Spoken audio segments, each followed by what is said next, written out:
Primeiro de tudo, queria apresentar para vocês o nosso grupo lá do Rio de Janeiro. É um prazer muito grande fazer parte dessa equipe, o Fausto, o César, eu, o Zé Alberto, nossos 4 fellows, nossos 4 residentes. Quando a gente pensa em hidrocefalia, os primeiros relatos de água na cabeça de crianças vêm de 370 a.C., com Hipócrates, embora o termo hidrocefalia só venha a acontecer mesmo entre 25 e 50, 25 a.C. e 50 depois de Cristo, com Celsius. Mais para frente, os anatomistas como Galeno e Atílio começaram as primeiras tentativas de tratamento das hidrocefalias, mas é claro, com pouco conhecimento anatômico e fisiológico, tiveram péssimos resultados. E a partir do século XVII, novos anatomistas como Morro, Magendie e Lusca nos trouxeram a realidade do que é o fluxo licórico, sua anatomia e o sistema de produção e absorção desse líquor. Então, hoje é de conhecimento de todos o fluxo do líquor dentro do sistema nervoso central, sua produção nos ventrículos laterais, a passagem pelo forame de Morro, chegando ao terceiro ventrículo, aqueduto, quarto ventrículo, forame de Lusca e Magendie, caindo no espaço subaracnoideu até sua absorção passiva nas granulações aracnoides, né? A gente sabe que a obstrução nesse fluxo, a dificuldade de absorção ou aumento de sua produção é que vai ser a causa efetiva da hidrocefalia. Então, quando a gente pensa em hidrocefalia pós-hemorragia subaracnoideia, a gente sempre considera que ela é uma das a principal complicação, na verdade, da hemorragia subaracnoideia. De 20 a 60% dos pacientes com hemorragia vão evoluir para a hidrocefalia e 50% desses pacientes vão se tornar dependentes de um shunt. Aí que vem a importância da gente trilhar novos caminhos de tratamento. A principal causa de reinternação desses pacientes pós-hemorragia é a hidrocefalia e a gente tem que comparar, sim, os tratamentos e o resultado desses tratamentos na formação, no aumento dos pacientes com hidrocefalia. Quando a gente compara um tratamento microcirúrgico com endovascular, é claro que a gente tem uma menor proporção de pacientes microcirúrgicos que evoluem para a hidrocefalia em relação aos embolizados, por conta da própria técnica de tratamento, onde a microcirurgia acaba lavando o espaço subaracnoideu, fenestrando a lâmina terminalis, e isso sim favorece o melhor fluxo do líquor pós-hemorragia. E se a gente pensar nos aneurismas na localização, como a gente vai citar um pouco mais à frente, os aneurismas de circulação posterior e os da comunicante anterior são pontos de sangramento que tendem a trazer uma maior chance de hemorragia subaracnoideia. E os fatores de risco, como nós sabemos, a idade é um deles, mas o principal fator acaba sendo mesmo a quantidade de sangue no sistema licórico. Então, sobre a patogenia, como a gente citou, a localização da origem da hemorragia é um fator importante a ser considerado, os da circulação posterior, por trazerem uma maior quantidade de sangue no quarto ventrículo, dificultando a passagem do líquor nesse local, e os da circulação anterior, notadamente os da comunicante, por promoverem uma maior irrigação ventricular e dificuldade no fluxo do líquor. Isso, o próprio sangue intraventricular pode promover um aumento da produção, favorecendo a hidrocefalia. A gente sabe que a inundação do sistema licórico, fazendo uma diminuição da absorção nas granulações aracnoideias, vai promover também a hidrocefalia. E a alteração da complacência cerebral é outro fator importante, porque o cérebro, com a hiperatividade dos capilares durante a sístole, tem um aumento de seu volume e isso causa um desequilíbrio entre as pressões venosas e licóricas, dificultando assim a drenagem. Então, o que a gente observa? Que quando você tem, na sístole, chega a ter um aumento de quase 200% de fluxo de líquor no aqueduto. Isso mostra que o porquê que a derivação acaba sendo tão efetiva nesses pacientes que perdem a complacência e que acabam não se tornando depois dependentes do shunt de forma definitiva. Mas quando ela está instalada, algo tem que ser feito. E na nossa prática, todos sabemos que o primeiro ponto de corrida acaba sendo a derivação ventricular externa. É uma medida quase salvadora, mas que a gente sabe que também traz uma série de complicações com riscos de infecções, o risco de obstrução naqueles pacientes com uma grande quantidade de sangue subaracnoideu e a dificuldade, muitas das vezes, do manejo dessa em equipes que não tenham tanta prática na sua utilização.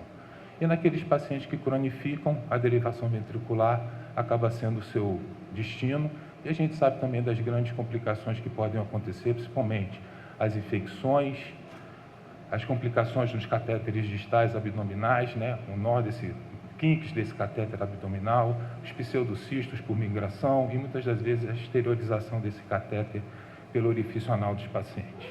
Em outros pacientes, infelizmente, acaba ocorrendo a hiperdrenagem. Então, de forma geral, a gente pode esperar uma complicação no primeiro ano pós-implantação de shunt de cerca de 20% a 40%, o que é muito grande e principalmente nos pacientes com hidrocefalia de pressão normal, por serem exatamente pacientes mais idosos e, de forma geral, mais debilitados. Então, buscando a ele, assim, opções de tratamento mais seguras e eficazes, que foi se desenvolvido o sistema de derivação shunt, que é uma alternativa promissora e minimamente invasiva para o tratamento dessas hidrocefalias.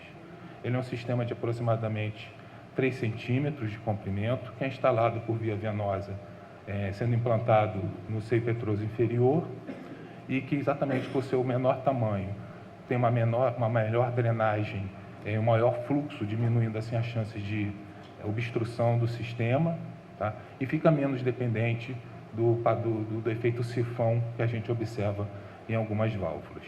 A anatomia do seio petroso já é de conhecimento de todos, né? O neurointervencionista hoje já tem um conhecimento dessa anatomia pela própria utilização nos pacientes que vão fazer a dosagem de hormônio com Cushing e como via de tratamento também nos pacientes com algum quadro de fístula carótido cavernosa. E a sua constância anatômica, né? A sua presença anatômica de forma não tão variável e a sua posição com a face dural voltada exatamente para a cisterna ângulo ponto cerebelar é que tornou provavelmente o seio petroso inferior como um ponto seguro e factível de se fazer a implantação do implante transdural endovascular. É claro que para isso alguns parâmetros de segurança são necessários. A seleção do paciente tem que ser bem rigorosa atualmente, pensando exatamente na segurança deles. Então, primeiro, um dos pontos a gente tem que identificar, claro, o seio petroso inferior, o ângulo ponto cerebelar. É feita uma medição do seio petroso inferior desde o bulbo jugular até a protuberância jugular, também se medindo a distância do próprio seio até a ponte do paciente, até o tronco do paciente. É medido o seio também durante seu trajeto e a distância para as estruturas arteriais da fossa posterior. Uma vez que é entendido anatomicamente o que é necessário, como que seria o planejamento do tratamento? Então, uma via venosa se instala dentro do seio petroso, distalmente próximo ao seio cavernoso, um sistema que a gente chama de âncora, que vai servir como um trilho para acender o microcatéter de forma segura. Esse microcatéter acende, tendo depois passado uma agulha que vai ser desencapada e vai ter o ponto de penetração exatamente perfurando a dura próximo à protuberância do jugular e expondo então o ângulo ponto cerebelar. Dessa forma é implantado o sistema shunt, que vai ser conectado do sistema do ângulo ponto cerebelar para a jugular do paciente.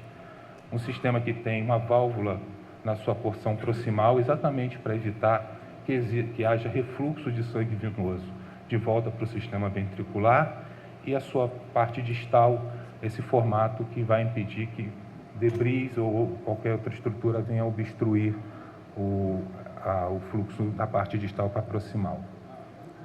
Uma vez que já tinha sido planejado qual seria a anatomia ideal e qual seria o plano de acesso endovascular, se teve o primeiro caso, que foi uma senhora de idade com uma hemorragia subaracnoideia, refratária, comunicante, e que foi implantado o shunt. Ele teve uma excelente resposta, uma diminuição importante da pressão em 90 minutos, O enxante se manteve funcionante durante todo o período de manipulação da paciente e teve resolução da sua ventriculomegalia em 44 horas.